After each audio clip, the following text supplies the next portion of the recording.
Finger का इस्तेमाल करने लगी, उंगली का, जिसको रामपाल बाबा देख लेते हैं। रामपाल बाबा भी उधर पास में लेटरिन कर रहे थे और जब काजल की सिसकारियों की आवाज़ आती है तो रामपाल बाबा चौंक जाते हैं कि ये आवाज़ कैसी आ रही है। तो रामपाल बाबा उस साइड जाते हैं तो देखते हैं कि उनके सामने एक दृश्य चल रहा है कि काजल है वो उंगली का उपयोग कर रही है और सिसकारियाँ भर रही है। नमस्कार साथियों। दोस्तों 15 साल की काजल काफ़ी सुंदर लड़की थी। इसके साथ ही काजल का एक भाई, एक बहन, इसके साथ ही उसके माता पिता घर में रहते थे। काजल की माँ है वो दूसरे घर में जाके झाड़ू पोछा करती थी और काजल का जो पिता है वो एक नंबर का दारूबाज था। उसको सिर्फ दारू चाहिए, किसी से कोई मतलब नहीं। दारू पीकर वो घर पे ही पड़ा रहता था। उसका भाई था काजल का, वो दिल्ली नौकरी कर रहा था प्राइवेट। और काजल की जो बड़ी बहन थी उसकी शादी हो चुकी थी। अब ऐसे में सिर्फ घर में रह जाती है काजल। काजल जो कि 9वीं कक्षा में पढ़ रही थी और काफ़ी पढ़ने में होशियार थी। अगर दोस्तों काजल के शरीर की बात करें तो काजल देखने में काफ़ी खूबसूरत लगती थी। अगर यूँ कहें कि काजल अपनी क्लास में, क्या कहूँ, पूरे स्कूल में सबसे ज़्यादा सुंदर दिखने वाली लड़की थी। उसका जो बॉडी थी वो काफ़ी मेंटेन थी, उसके काफ़ी पूरी बॉडी काफ़ी सुडौल थी। काजल के जो सहपाठी थे वो उससे सनी लियोनी भी कहती थी। उनके क्लास में जो पढ़ने वाले लड़के थे वो सभी काजल पर लाइन मारते थे, यहाँ तक कि टीचर तक उस पर लाइन मारते थे। लेकिन काजल है, उसका जो दिमाग था सिर्फ पढ़ाई में लगता था। लेकिन दोस्तों काजल के संग एक ऐसा हादसा हो जाता है, काजल के अंदर एक हवस की आग जलने लगती है।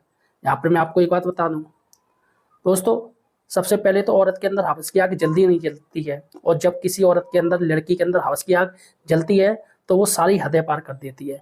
वैसा ही वाकया काजल के साथ हुआ। आखिर ऐसी क्या बात हो गई कि एक पढ़ने वाली लड़की पढ़ाई छोड़कर हवस की आग में जलने लगी और उसने हवस की आग बुझाई, वो भी एक 65 साल के बूढ़े के साथ शारीरिक संबंध बना लेती है।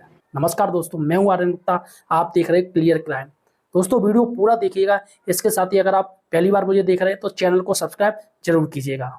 दोस्तों ये जो सच्ची घटना है ये है यूपी की। यूपी में आगरा। आगरा तो आप सब लोग जानते होंगे, जहाँ पर विश्व फेमस प्रसिद्ध 7वां अजूबा ताजमहल स्थित है, जिसे हम लव का प्रतीक कहते हैं, लव की निशानी कहते हैं, the sign of love, Taj Mahal. Taj Mahal को देखने देश विदेश से काफ़ी लोग आते हैं। आप भी ताजमहल जरूर गए होंगे। वहीं पर एक क्षेत्र पड़ता है सिकंदरा। अगर आप आगरा के हो तो आपको सिकंदरा जरूर आप जानते होंगे। सिकंदरा से ही थोड़ा दूर जाके एक झुप्पड़ झोपड़ी स्टार्ट हो जाती है, थोड़ा लो एरिया उसे हम कहते हैं।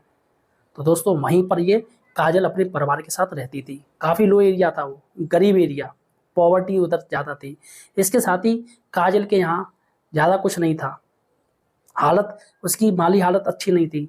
काजल के यहाँ शौचालय तक नहीं था। जहाँ पर वो काजल रहती, वहाँ से करीब 500 मीटर दूर, यानी आधा किलोमीटर, एक खेत था। वहीं पर वो लोग शौच करने जाते थे, लैट्रिन करने जाते थे। दोस्तों काजल आखिर कैसे एक 65 साल के बूढ़े के साथ शारीरिक संबंध बना लेती है, ये सोचने वाली बात है। दरअसल दोस्तों काजल जिस स्कूल में पढ़ती थी वहाँ पर उसके साथ कुछ दोस्त थी। वो लोग मोबाइल लाती थी, तो मोबाइल में एक बार वो लोग गंदी फिल्म देख रही थी, तो काजल भी उस मूवी को देखने लगती है। फिल्म का इतना गंदा प्रभाव काजल के मस्तिष्क पर पड़ता है कि वह दिन रात बस उसी फिल्म के बारे में सोचने लगती है। उसको तब एहसास हुआ कि उसकी बॉडी है, जब उसने अच्छे से देखा, जो फिल्म में उसने सीन दिखाया, वो अपने साथ ऐसी कल्पना करने लगी कि मेरे साथ हो रहा है। काजल का जो दिमाग था अब वो पढ़ाई से हट चुका था। वो बस यही सोचती रहती कि मेरा शरीर इतना अच्छा है। काफ़ी लोग उसको देखते थे, यहाँ तक कि टीचर, उसके साथ की क्लासमेट है, बस काजल को ही घूरते रहते, बस काजल एक बार बस उसकी हो जाए। लेकिन काजल किसी की नहीं हुई। काजल हुई तो किसको हुई, एक 65 साल की बूढ़े की हुई। दरअसल दोस्तों काजल, जैसा कि मैंने बताया है कि काजल के यहाँ घर पर कोई शौचालय नहीं था। लैट्रिन के लिए वो लोग 500 मीटर दूर जाते थे, खेत साइड। तो वहीं पर दोस्तों खेत, जिसका खेत था, उसका मालिक 65 साल का बुड्ढा था, जिसका नाम था रामपाल। वो अकेला रहता था अपने घर में। एक छोटी सी कोठरिया थी। रामपाल की पत्नी 4 साल पहले ही उसकी मौत हो चुकी थी। उसके जो बच्चे थे सबकी शादी हो गई, और जो लड़के थे वो बाहर रह के नौकरी कर रहे थे। अब रह गया अकेला रामपाल, जो कि उसी कोठरी में रहता था। लेकिन दोस्तों रामपाल की ख्वाहिश काफ़ी अधूरी थी। उसके अंदर एक अजीब सी आग जल रही थी, वह अपनी आग बुझाना चाहता था। लेकिन उसकी गंदी हरकतों की वजह से गाँव वालों ने उसे बाहर रहने को मजबूर कर दिया कि ये डुकरा है, गंदी सोच है इसकी, बहुत गंदी है। क्योंकि जिन लोगों के अंदर ऐसी आग होती है ना, तो वो लोग कुछ ना कुछ हरकत ऐसी करते हैं जिससे गाँव में बदनाम हो जाते हैं। वैसे ही रामपाल बदनाम हो चुका था अपने गाँव में। अब ऐसे में दोस्तों काजल रोज लैट्रिन करने जाती थी। अब दोस्तों लैट्रिन का कोई टाइम तो होता नहीं, कभी भी आ सकती है।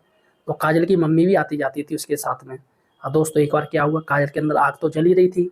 अब ऐसे में इस आग को बुझाए कौन, क्योंकि काजल एक पढ़ने वाली लड़की थी, एक नाम बना हुआ था। तो ऐसे में वो किसी तरीके से किसी से वो लान भी नहीं मार सकती थी, या किसी से आई लव यू कह दे, या किसी से कह दे मेरी जिस्म की आग बुझा दो। तो ऐसे में काजल नहीं कह सकती थी।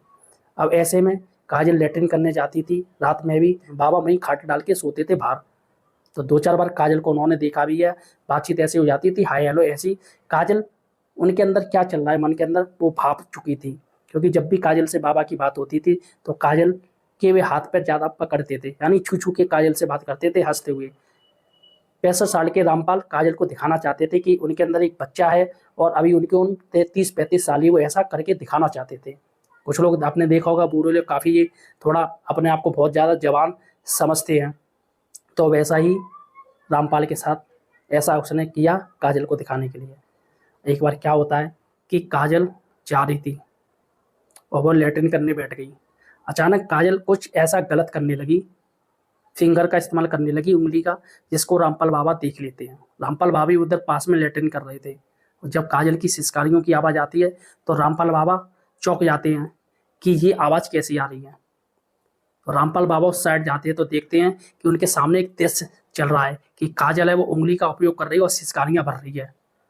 अब ऐसे में रामपाल बाबा काजल को पकड़ लेते हैं, कहते बेटा ये क्या कर रही हो। तो काजल बता देती है कि बाबा मेरी ये दिक्कत है, मुझे पता नहीं क्या हो गया है। फिर बाबा उसे अपनी कुटिया में ले जाते हैं जहाँ पर वो रहते हैं, और उसके साथ शारीरिक संबंध बनाते हैं बुरी तरीके से। लेकिन बाबा के अंदर काफ़ी आग थी, काजल खुश हो जाती है, और फिर यही रोज़ होने लगा। एक बार क्या होता है कि काजल को लैट्रिन लगी थी, बहुत ज़्यादा तेज़ प्रेशर लगा था, और बाबा के अंदर भी आग भरी हुई थी। अब ऐसे में वो काजल का इंतजार कर रहे थे। बहुत बार काजल की मम्मी नहीं आ पाती थी, क्योंकि काजल की मम्मी कहीं बाहर जाती या किसी शादी प्रोग्राम में काम करने के लिए, पूड़ी बेलने के लिए जाती, इसलिए काजल को अकेले जाना पड़ता, क्योंकि बहन की शादी हो चुकी है, भाई रहता नहीं और बाप दारू पिए रहता है हमेशा। तो ऐसे में काजल को भरपूर मौका मिल जाता। एक बार काजल को काफ़ी तेज़ लैट्रिन लगी, काजल गई जल्दी से, लेकिन बाबा उसे रास्ते में ले आते हैं, और बाबा के अंदर आग जल रही थी रामपाल के अंदर। तो काजल कहती है मुझे लैट्रिन करने जाने दो, लेकिन रामपाल नहीं मानते हैं, और बाबा जोर जबरदस्ती उसको अपनी कुठरी में ले आते हैं। फिर काजल के संग वो शारीरिक संबंध बनाते हैं, और ऐसे जोर का धक्का देते हैं कि काजल की टट्टी निकल जाती है। जब प्रेशर पड़ता है तो टट्टी उसकी बाहर निकल आती है। गेट के बाहर एक ठक ठक की आवाज़ आती है, और जैसे ही बाबा वो गेट को खोलते हैं तो बाबा सामने जो इंसान खड़ा था उसको देखकर चौंक जाते हैं। अब दोस्तों इसके आगे क्या होगा मैं आपको पार्ट 2 में ज़रूर बताऊंगा, इसलिए अगर आपको पार्ट 2 चाहिए तो मुझे कमेंट सेक्शन में ज़रूर बताइए, और चैनल को सब्सक्राइब कीजिए।